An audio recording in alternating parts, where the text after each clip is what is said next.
Vamos abrir o livro de Marcos 7. Prometo que hoje é o último domingo que a gente vai trabalhar num tom mais professional, tá bom? Os jovens aí principalmente. Marcos 7. Marcos 7.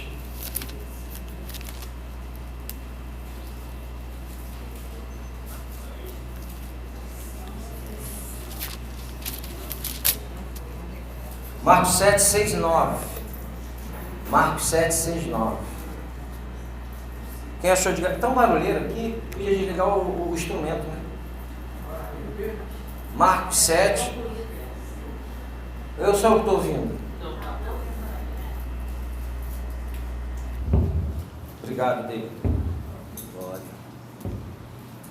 Isso aí se usava na tortura na Segunda Guerra Mundial. Marcos 7, versículo 6 em diante. Jesus respondeu, dois pontos. Bem profetizou Isaías a respeito de vocês, hipócritas, como está escrito: este povo me honra com os lábios, mas o seu coração está longe de mim. E em vão me adoram, ensinando doutrinas que são preceitos humanos.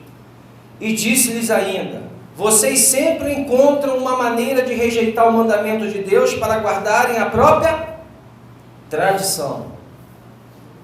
Pois Moisés disse: honre o seu pai e sua mãe, e quem maldisser seu pai e sua mãe seja punido de morte. Vocês, porém, dizem que se alguém disser a seu pai ou a sua mãe: ajuda que você poderia receber de mim é corbã, isto é, oferta ao Senhor, então vocês os dispensam de fazer qualquer coisa em favor do seu pai e de sua mãe, invalidando a palavra de Deus por meio de quê? Tradição, que vocês mesmos passam de pai para filhos, e fazem muitas outras coisas semelhantes. Amém? O versículo 8, capítulo 7, versículo 8 diz assim: rejeitando o mandamento de Deus, vocês guardam a tradição humana. Senhor, nós pedimos a Tua graça nessa manhã. Sem ela a gente não pode nem aprender, nem ensinar. Sem ela, Pai querido, nenhuma didática, pedagogia funciona. Porque nós estamos falando aqui de livros de matemática, ciências, tão importantes para a nossa vida secular. Mas estamos falando do livro da vida. Que só o Teu Espírito pode abrir os corações, fazer a luz do Evangelho brilhar dentro dele, discernir, Pai querido, os intentos da alma, esmiuçar a rocha dura do coração. Só a Tua palavra, pelo Teu Espírito, pode fazer. Se o Senhor não usar, de nada ela serve. Que Tu venhas, Pai querido, tirar a cegueira dos olhos espirituais daqueles que não entendem nada, fazendo com que o Espírito, Pai querido, possa decodificar tudo no seu coração daquilo que for falado. Em nome de Jesus, pelo nome, sempre pelo nome de Jesus, que nós oramos assim e te agradecemos, Pai. Amém, Jesus. Amém. Bem, nesse texto aqui, a gente está usando agora a NAA, tá? Nova Almeida Atualizada. Pastor, não tem a Nova Almeida Atualizada. Quem tem celular, levanta a mão. Vamos lá. Então Jesus aqui, ele está confrontando os escribas e fariseus. Por quê? Porque eles invalidavam a lei de Deus, os mandamentos de Deus, por causa das tradições. Ou seja, o que meu pai e minha mãe ensinou é mais importante que a Bíblia. Hoje não tem gente assim? Tem, né? Tem. Eu mesmo, quando me converti, minha mãe me ensinava que não podia ter chinelo virado. Minha mãe me ensinava que não podia passar debaixo da escada. Minha mãe me ensinava que se vê gato preto na rua, dá azar. Minha mãe me ensinava que todo mundo que tem olho verde é falso. Minha mãe me ensinava que quebrar espelho dá 7 anos de azar. Dá 7 anos de azar. Minha mãe me falava que toda mulher calada é sonsa. Não confie em mulher calada, que é sonsa. Ok? Minha mãe me ensinou que usar roupa preta, segunda, quarta e sexta, faz mal, porque ela veio lá do candomblé. Aí, quem veio do candomblé, a cultura da gente é candomblessista, aí tem esse negócio lá dentro do candomblé. Então é isso, os nossos pais, eles passam coisas boas, essas coisas boas, a gente tem que reter, amém? Vamos reter as coisas boas dos nossos pais, mas pelo amor de Deus, a gente tem que se libertar do lixo que ficou, né? Porque fica lá dentro uma coisa dizendo assim, se tu não fizer, vai acontecer, se tu não fizer, vai acontecer. Por quê? Porque é falta da palavra. A palavra de Deus, que todas as coisas que diz, não toca isso, não toca aquilo, não tem poder contra os impulsos da natureza humana. Nada disso vai ajudar você a parar de ser nervoso. Se você tocar, não vai deixar de ser nervoso. Se você usar uma peça, você não vai deixar de pensar o que você pensa. Nada disso vai mudar na tua vida interior. Mas a gente fica com aquilo ali, né? Então as tradições vão fazendo com que a palavra de Deus fique de lado. Ela é o nosso depurador. É ela que nos lava e regenera. É ela que vai tirando todos os ranços que a gente recebeu na nossa caminhada. Amém? E Jesus está falando isso para você, como falou para o fariseu escriba. Vocês estão anulando o mandamento de Deus por causa das tradições de vocês. As tradições são boas, são necessárias, nos dão norte, né? Nos ajudam, nos firmam. Mas aquelas que estão contrárias à palavra de Deus devem ser expurgadas. Até o quarto século, Jesus veio no primeiro século de Jesus, até o quarto século, a ênfase era na doutrina, a ênfase era no evangelho, a ênfase era naquilo que os apóstolos ensinaram. Depois do quarto século, depois que Jesus veio do quarto século em diante, a gente vai ver aqui, começou-se também a seguir as tradições. E eu vou explicar isso para vocês. A igreja romana, quem recebeu aquele negocinho do credo de Niceno? A gente vai ler no final, tá? No quarto século, houve uma situação. Havia um imperador chamado Diocleciano. Ele fez a 10ª perseguição, ele implantou a 10ª perseguição. E a 10ª perseguição foi cruel. Os cristãos estavam assim na igreja, os soldados vinham, fechavam a porta e botavam fogo dentro da igreja para todos os cristãos morrerem. Era terrível. Os cristãos sofreram muito, muita gente morreu dentro da arena. Colocavam pele de animais mortos envolto nas pessoas, para os leões famintos, quando entrarem, devorar as pessoas. Os mártires cristãos sofreram muito. Famílias, papai, mamãe, porque não jogavam incenso a uma estátua, não adoravam uma estátua, eles foram mortos por esses animais também. Então, a perseguição foi até o quarto século. A de Diocleciano começou em 303, acaba em 313, são 10 anos. Alguns dizem que está lá em João também, quando ele fala da igreja, que ia sofrer 10 anos de perseguição. Então,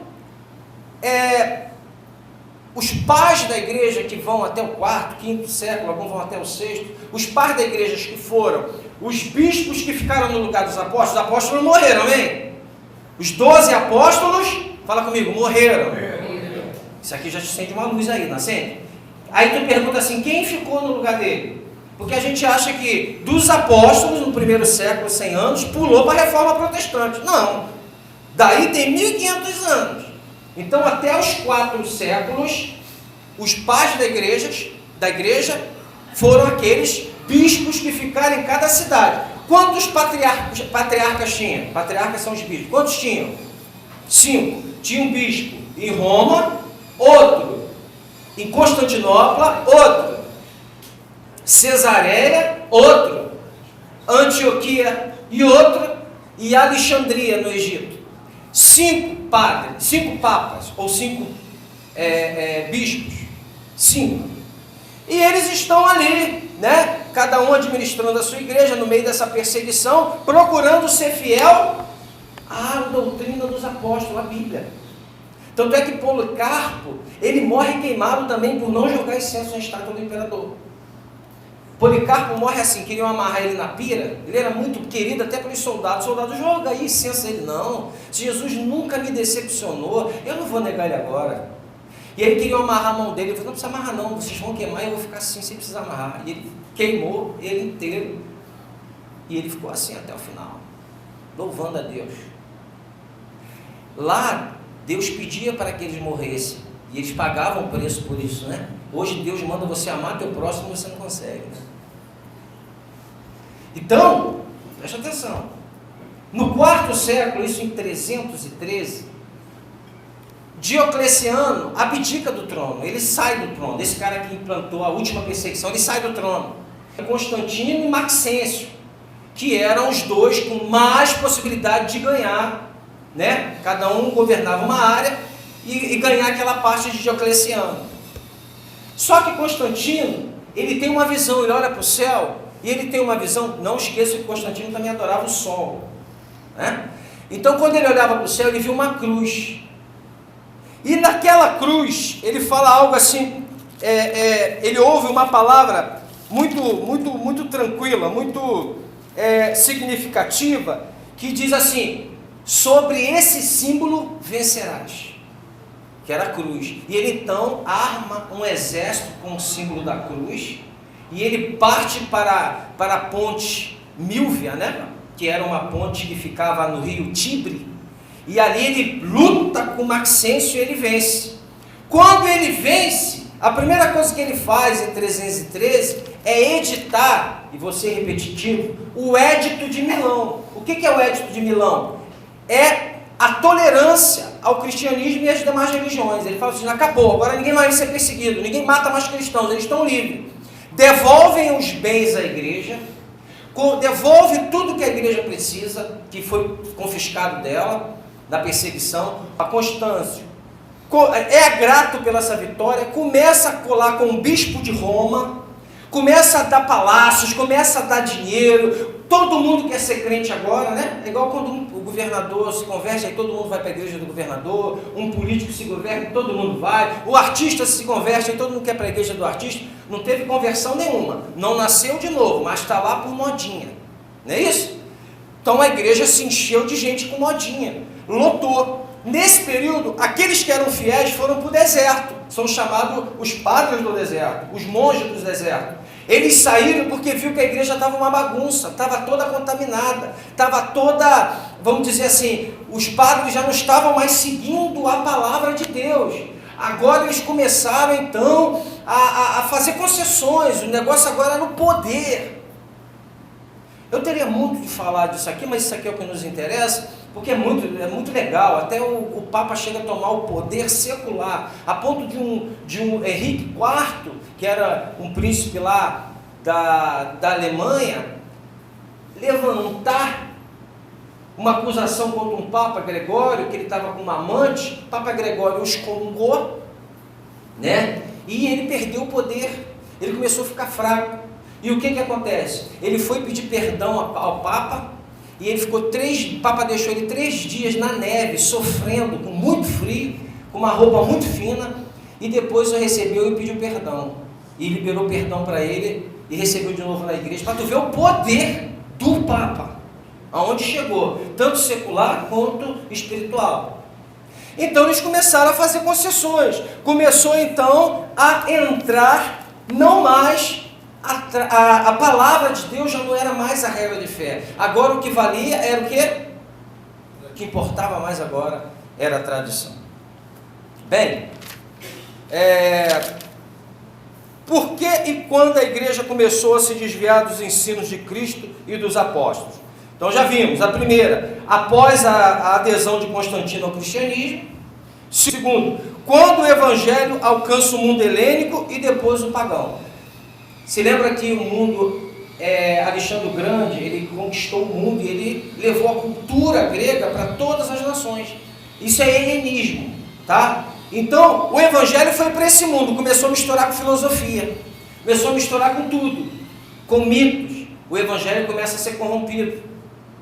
Depois vai para os pagãos, que são aqueles que não eram nem grego, nem judeu, né? Chamado de, os vândalos, e outros povos, os francos, que formaram a Europa, eles são os pagãos. O evangelho chega lá também e se mistura. Por quê? Se você não tiver a Bíblia na mão, e você começa a trazer outros ensinamentos, o que acontece? Você vai criar uma outra evangelho, uma outra base cristã, e enfraquecer o evangelho. Amém? Ou não amém? Amém. Agora, eu vou dizer para você, a gente vai ver aqui agora, como a igreja romana, porque eu não falo católico, porque a igreja católica, católico significa universal, tá? A igreja que está em todo o mundo. Católico não é uma igreja, católico é uma condição da igreja, de estar em todo o mundo. Por isso que ela é católica. Inácio de Antioquia, ele escrevendo a sua carta lá para Clemente, ele diz o seguinte: a igreja católica, que ela esteja perto do bispo, porque o bispo era perseguido, mata o bispo, todo mundo se dispersa, fica perto do bispo. E aí hoje se interpreta que esse escrito de Inácio, lá do início do segundo século, está dizendo que a igreja católica está lá. Não, a igreja católica está aqui, mas a palavra católico significa universal, e não uma igreja. Ok? Isso vai ser pego depois no quarto século. E não é Constantino que oficializa o cristianismo. O Constantino acaba com a perseguição. O cristianismo vai ser oficializado por Teodósio no ano de 381, bem depois. Ok? Beleza? Vamos ver os desfios aí. Está no banheiro, Breno? Abre aqui para mim, por favor.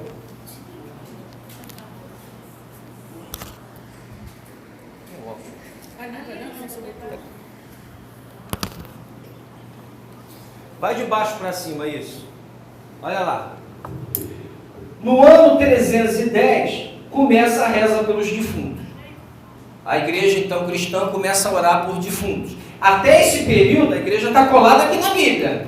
Os pais da igreja estão aqui, fiel aqui. Em 310, começa a criar reza por defuntos. Aqueles textos do lado são contra-argumentos para isso na Bíblia. Tá? Então tá lá, reza por defuntos. O cara morreu, inclusive tem muita gente orando ontem, né? Pelos defuntos. Reza por defuntos, 310. A palavra de Deus diz que o homem morreu uma vez, sexo e juízo. 320, uso de velas. 375, culto dos santos. Olha, 375 anos depois que Jesus, os apóstolos morreram, é que começou esse negócio. Então não veio nada, Jesus não ensinou nada disso. Foi a igreja que estava desviada que começou a criar essas coisas. 404, instituição da missa como sacramento perpétuo de Cristo.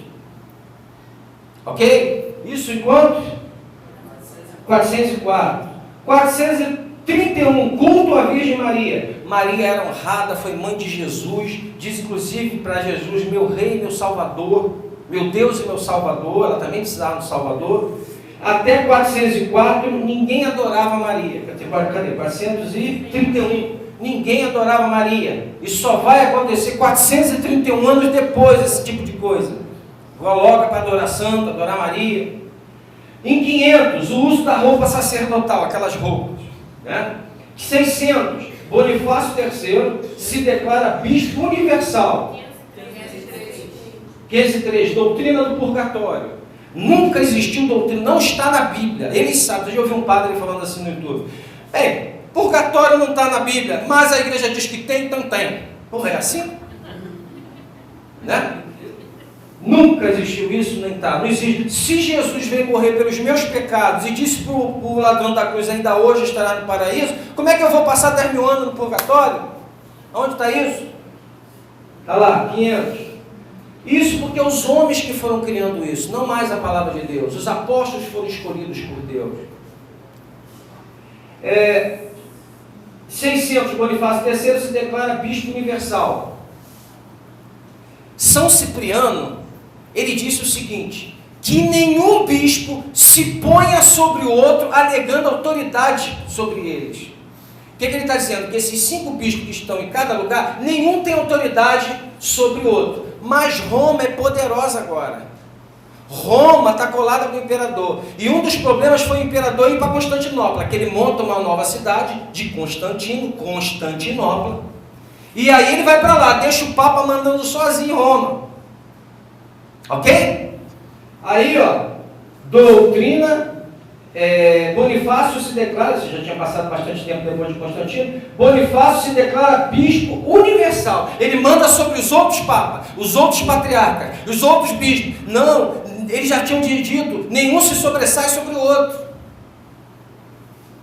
606, obrigação de beijar os pés do Papa. 600 anos depois que Jesus não falou nada disso. 606 anos depois mandou beijar pé. 754, doutrina do poder temporal da igreja. Se você não estiver na igreja católica, você não vai ser salvo. Não é Jesus que salva, quem salva é a igreja, é o magistério, são os sacramentos. Não é, se você falar eu estou salvo, não, você só vai salvo se você estiver na igreja e tomando os sacramentos. Isso vem aonde?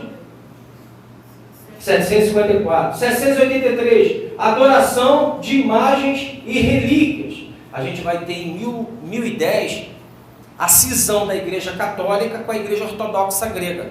Já ouviram falar na igreja ortodoxa? A igreja ortodoxa diz: a gente não vai adorar relíquias, a gente não vai adorar imagem, e saiu. Então a igreja ortodoxa grega, né, e russa, na Rússia ela é muito forte, eles se separam aí.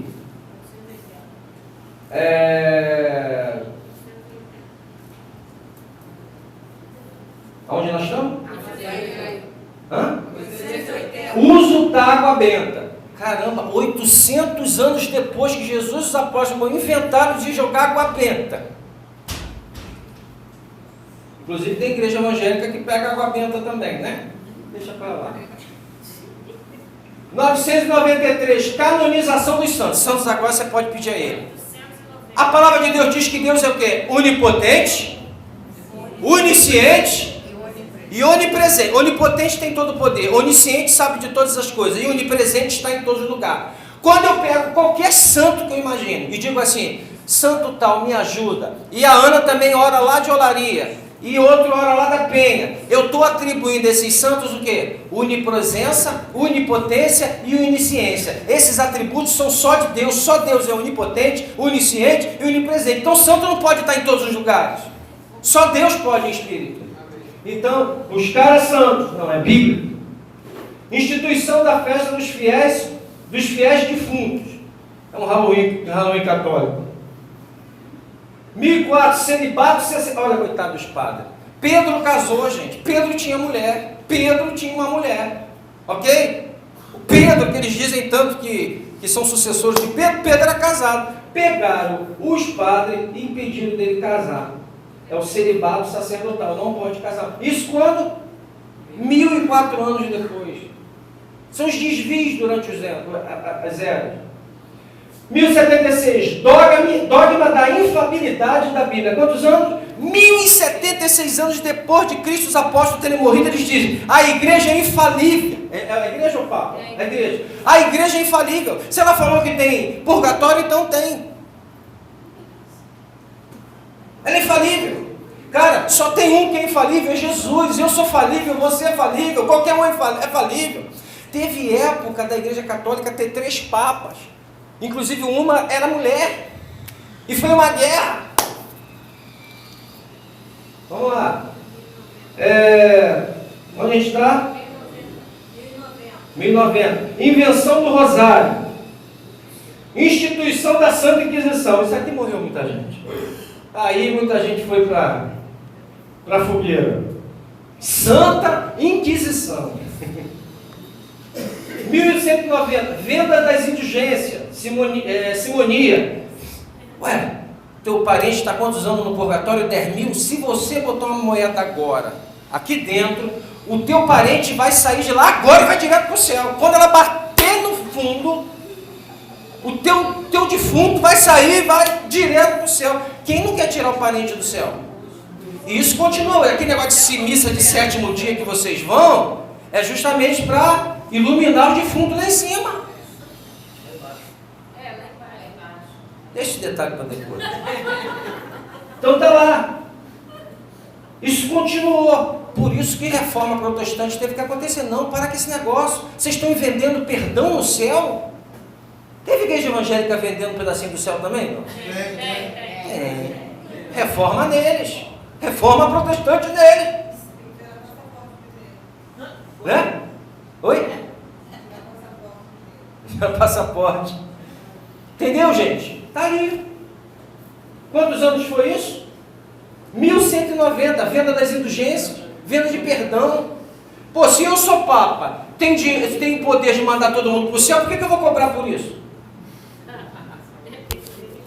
Posso tirar todo mundo do purgatório e vou cobrar por isso? 1190. 1200. Pão da comunhão é substituído pela hóstia. Então aquela hóstiazinha. Tem aí tudo tranquilo, ninguém morre não. 1215. Criado a confissão auricular, que é aquela confissão de padre. A Bíblia diz que para confessar o pecado uns aos outros. Não precisa ser padre para isso. Você pode fazer com um padre, com um pastor, mas uns aos outros pode conversar também. 1220. A hóstia da missa, idolatria. Adoração da hóstia. Em 1200 começa a adorar a hóstia. 1230, proibição da leitura bíblica. Teve isso, não leia a Bíblia. Quem já viu aqui O Nome da Rosa, o filme O Nome da Rosa? Amém. Já viram? Pode procurar no YouTube que tem O Nome da Rosa. Havia um mosteiro que todo mundo que lia a Bíblia lá em cima era proibido, mas quem subia e lesse a Bíblia, morria. Ninguém sabia por que estava morrendo. Aí descobriu que os padres colocaram veneno aqui nas pontas. Quando a pessoa lia e fazia assim, ó, estava com veneno, eles morriam. Aí uma espécie de detetive da Igreja Católica foi lá para descobrir o que estava acontecendo. Proibiu-se de ler a Bíblia. Leiam, vejam um filme aí no YouTube, onde vocês querem. O Nome da Rosa, com Sean Connery. Filmaço, né? Tá lá. Proibição da leitura bíblica, isso é demais. Salmo 19, 7, a gente poderia ler aqui, é tremendo. 1245, o uso da campainha na missa. Tem a campainha na missa. Tudo isso aí, meu irmão, se não fizer, morre. Instituição da reza da Ave Maria. Sabe aquela Ave Maria cheia de graça, e senhora convosco? Jesus não ensinou isso, nem os apóstolos. Quem ensinou isso? Jesus ensinou a oração do Pai Nosso. A oração de Ave Maria foi criada quando? 1316. 1415, eliminação do vinho da comunhão. Você lembra que ninguém tomava o vinho, só comia a hóstia, só botava a hóstia na boca, não tomava o vinho? Isso foi criado quando? 1415. 31 de 10 de 1517, Lutero prega suas 95 teses como protesto a diversos pontos da doutrina católica romana. Então Lutero vai em 1517 e diz, não, há muita coisa disso aí, que não dava só 95 teses, não, daria muito. 1546, tradição equiparada à Bíblia. Você lembra que Jesus falou, vocês estão seguindo a tradição e jogando o mandamento do Senhor no ralo. Em cadê? 1546, a tradição equiparada. O que é isso? Olha, o apóstolo Pedro disse isso. Aí você pergunta um romano o seguinte, olha, Pedro disse isso, está ali na palavra. Não, mas Santo Antônio disse isso aqui. Mas Santo Antônio foi um ser humano comum, como todos nós. Não, mas ele falou, não, Santo Antônio tem o mesmo peso que a Bíblia. Então é por isso que é difícil de você falar com eles, porque para eles, isso aqui, e que o Papa Francisco fala, vale mais do que o Papa Francisco fala. Vale mais do que o magistério fala. Os professores de lá. O que eles falarem, tiver contra a Bíblia, não importa, porque tem mais poder do que a palavra de Deus. Isso aconteceu quando? 1546. 1546, está certo. Tradição equiparada à Bíblia. Eles fazem isso numa contra-reforma, é chamado Concílio de Trento, que começa de 46 e vai até 63, se eu não me engano, 65. É uma contra-reforma. Então o que eles fazem na contra-reforma, Marcos? Eles dizem que a tradição da igreja, tudo que os papas falaram, tem mais valor do que a palavra de Deus. Por que eles fazem isso? Olha só, no ano 100, a maioria dos livros do Novo Testamento já estava tudo escrito. Só não aparecia muito segunda João, segunda carta de João, terceira carta de João e Judas, porque eram muito pequenos. Mas todo o Novo Testamento já era usado pela igreja. Quando a gente vai para o século II, lá no início, Inácio de Antioquia já cita todos todos os evangelhos, lá no meio do século II. Em 367, Atanásio, ele compila todos os livros da Bíblia, os 27 que nós temos, 327. Quando se há o concílio não inventa livros. O concílio pega aqueles livros que está surgindo Marcion, está seguindo os arianos, são seitas que estão surgindo, é necessário acertar quais são os livros direitinho. Qual que a gente vai... esse daqui. Esses são os aceitos. Eles recebem esses livros e dizem, não, esse daqui nós recebemos, esse a igreja vai usar. Mas eles já eram usados desde o primeiro século. O que eles falam hoje? Não, nós que criamos a Bíblia. Que vocês criaram a Bíblia? A Bíblia já era usada desde o primeiro século na igreja. Vocês não. O concílio daquela época simplesmente falou, essa daí, beleza, então vai ser esses aí. Esses que são usados em todas as cidades principais com os bispos, então vai ser esse daí. Em momento nenhum eles criaram, mas vamos criar uma Bíblia aqui hoje? Qual o livro? Não, vamos botar o nome. Não. E eles firmaram por quê? Primeiro, tinha que ter sido escrito por um apóstolo. Ou por alguém que tivesse andado com um apóstolo. Marcos andou com Pedro. Ok? Lucas andou com quem? Com Paulo. Valdomiro andou com ninguém. Bem, então o que acontece? Tinha critério para isso, mas a Bíblia já estava estabelecida. E eles alegam com isso que eles que criaram a Bíblia. Por isso que eles têm autoridade maior. Vamos lá. Introdução dos livros apócrifos. Eles acrescentam em Daniel. Na verdade, a Bíblia católica no Novo Testamento é igualzinha a nossa. Mas no Antigo tem mais livros. Se não me engano, são 7 livros. São no total 74 livros. Né? Eles acrescentam Judite, 1 Judite. Acrescentam Macabeus, que leem, é bom, leem, todos esses aí são maravilhosos a nível de você conhecer a história, mas não canonicidade. Ali tem oração a mortos, ok? Porque eles colocam na contra-reforma, eles se defendem, foram lá jogar. Se você pegar a Bíblia do judeu, não tem esses livros, a Bíblia era dos judeus, eles acrescentaram na Bíblia dos judeus. No Novo Testamento eles não fizeram nada, ok? Eles criam um monte de justificativa. Mas a Bíblia diz que José não conheceu Maria até que ela tivesse filho.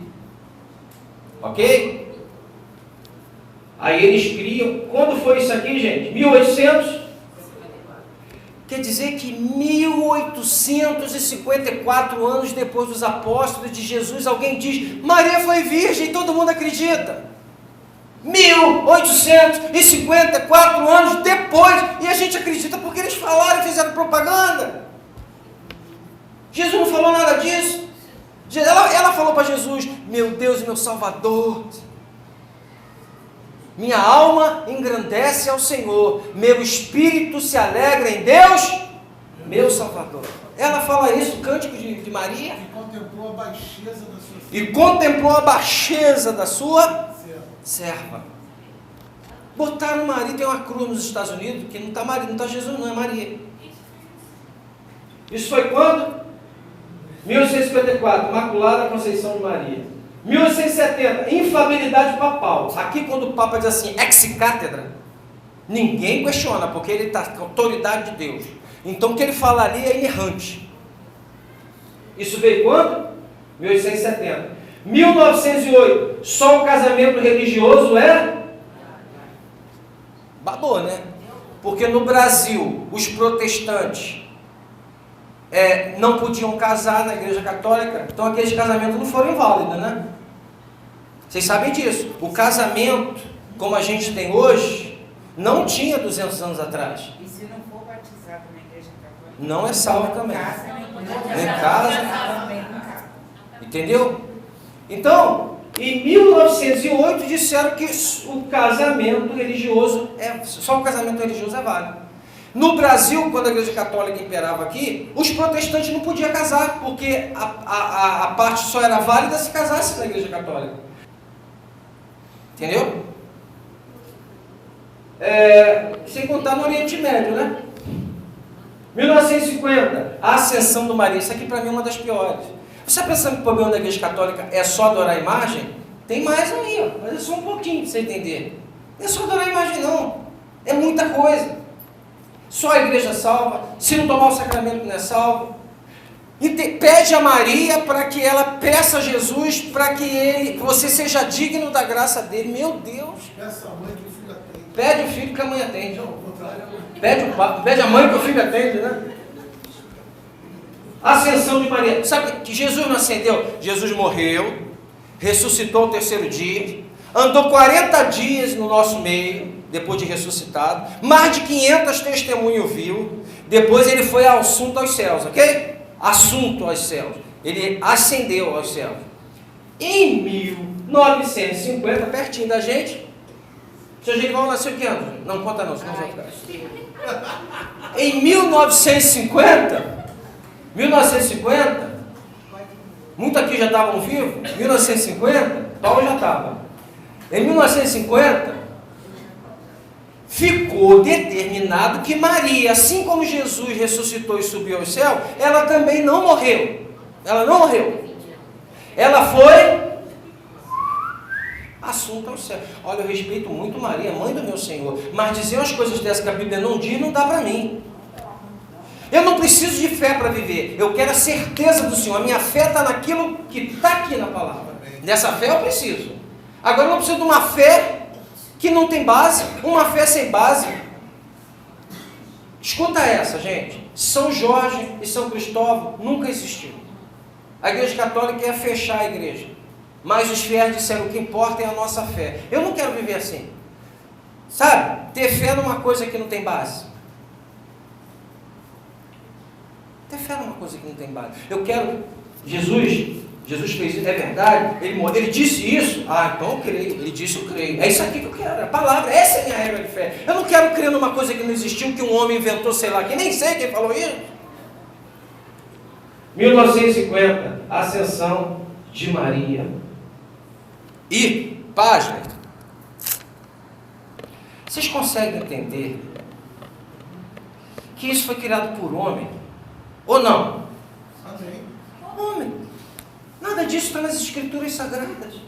Mas, pastor, os protestantes também se dividiram pra caramba. É batista, é presbiteriana, é todos que saíram da palavra de Deus.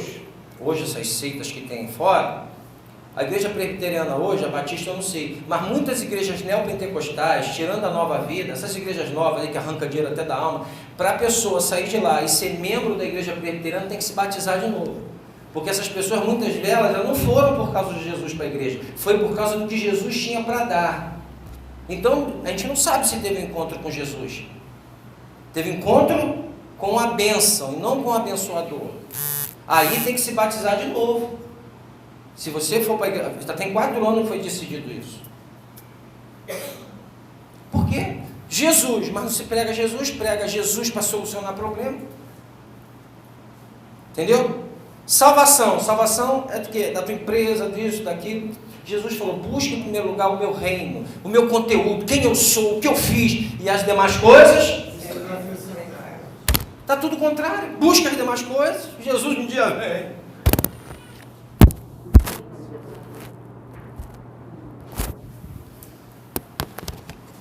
Amém? Amém. Então a minha pergunta é: você não é obrigado. Eu não vivo uma fé sem base. Eu abri mão da minha vida, abri mão dos meus desejos, abri mão das riquezas, porque eu não crio num Deus, num Jesus, em alguém que é fruto da fé do povo. Eu creio em alguém que veio a esse mundo, provou quem era, ok? Morreu por mim, entregou a vida dele por mim, me salvou, me regenerou, me deu um novo coração. Eu abri mão disso tudo por isso. Eu era quase um ateu quando eu me converti. Não ateu no sentido crasso da palavra, mas eu acreditava que o homem veio do macaco, eu acreditava na ciência. Eu olhava, não. Eu fui pesquisar, eu estudei igual maluco, pesquisando, lendo livros contrários, para eu chegar a uma fé sólida. Não estou falando que todo mundo vai ter que fazer isso, não. Mas eu não sou, minha fé não é baseada em emoção somente, ainda que eu tenha emoção. Mas a minha fé não é baseada em arrepio. A minha fé é baseada na verdade. da verdade revelada. A Bíblia diz: conhecereis a verdade? Jesus, fazendo a oração sacerdotal, diz assim: Senhor, Pai, santifica-os na verdade. A tua palavra. Então é aqui que eu tenho que me separar para aprender a palavra. E o que eu leio fora da palavra tem que coadunar com o que está aqui. Homens que conhecem muito mais os originais do que eu, que pesquisam muito mais do que eu, que são homens ortodoxos, que são fiéis, eu leio eles para me ajudar a entendê-la. Mas se falar coisa que está fora, eu não quero. Porque eu sei como o homem é tendencioso a burlar a palavra do Senhor. Nós somos assim. A gente cria um evangelho pessoal para a gente. Amém? Então, que talvez você tenha ouvido isso aqui. Pô, pastor, mas estou falando da igreja católica. Não estou falando mal da igreja católica. Eu estou falando da doutrina. A palavra do Senhor diz que está invalidando o mandamento por causa de doutrina de homem. E eles fazem isso. Tá? Outra coisa, você pode continuar crendo. Você entrou aqui, eu acho que é isso, eu acho que é aquilo, mas eu convido a você a fazer a sua própria pesquisa, se você resta dúvida.